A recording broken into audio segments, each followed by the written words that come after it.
Hey everybody, thanks for tuning back into the channel, and today we are going to be checking out a 2012 Mitsubishi I-MIEV Pure Electric. I'm here at Don Wheaton Chevrolet in Edmonton, Alberta. Let's go and check this little EV out and see what it's got to offer.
Well guys, this is something you don't see every day. It's Mitsubishi's first electric car. It's the second electric car to hit the market, just a few months behind the Nissan Leaf, and here it is in all its glory.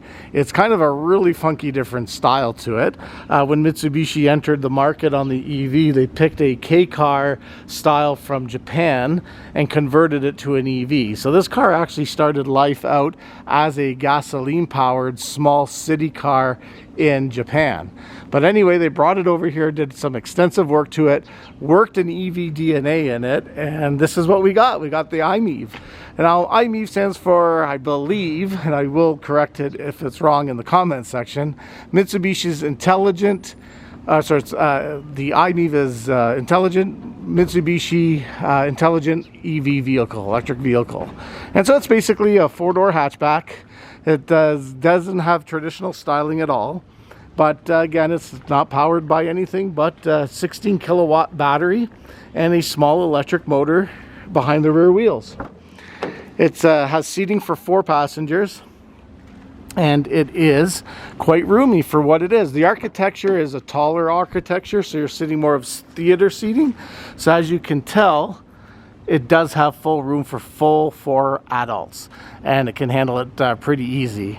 So again, the wheels it's a rear wheel drive powered by rear wheels. It's got traditional interior. Now mind you, it's a little bit funky, and I'll show you the instrumentation. So here we go with the instrumentation. Now it's a kind of a car that is not exactly wide, so it is kind of narrow, which helps in compact city streets. So a lot of the center stock is kind of horizontal or vertical rather than horizontal controls. Adds a little bit of different style and everything. This car is equipped with air conditioning, backup camera, navigation, and a whole host of other typical options for the day and for the times. Alrighty guys, sorry about the sun bleach that's hitting the windshield there, but anyway guys, it's got a traditional key. There's no nothing fancy about it. You start it like a normal car. So again, it's the first EV. It's very simple. Now you can go in there, you put your foot on the brake, and it basically has a green thing that says it's ready. So that's kind of what we're looking at when it comes to taking it in. You just put it in drive and away you go. Well, it goes. Popping up the hood doesn't revolve you in an engine. It just basically is equipped with the battery access, fuse access, also your brake and your coolant level, because it does get cooled off with some coolant as well. So again, there's no storage under here, there's no engine under here. It's just your basic components, your ABS brake control module, and all that stuff. So while it's really compact, the nose is stubby, it just gives you your important stuff that's tucked under here. Well guys, we're gonna end up at the back end. Typical hatchback. Doesn't have a ton of room, but it's pretty tall, so you can fit, you know, average groceries, some taller items. My stepdad's in a wheelchair. He's his prosthetic leg doesn't allow him to walk, so we have to take him in a wheelchair all the time. So that's one of the tests that I'm going to be putting through these vehicles, is how well do they accommodate a wheelchair by still you know, accommodating full passengers. Let's go take a look how the I-MIEV does. Well guys, here's the back end of the business. Really traditional, nothing too fancy about that. Still got your traditional grab handle on hydraulic shocks. Makes it for very easy loading and unloading.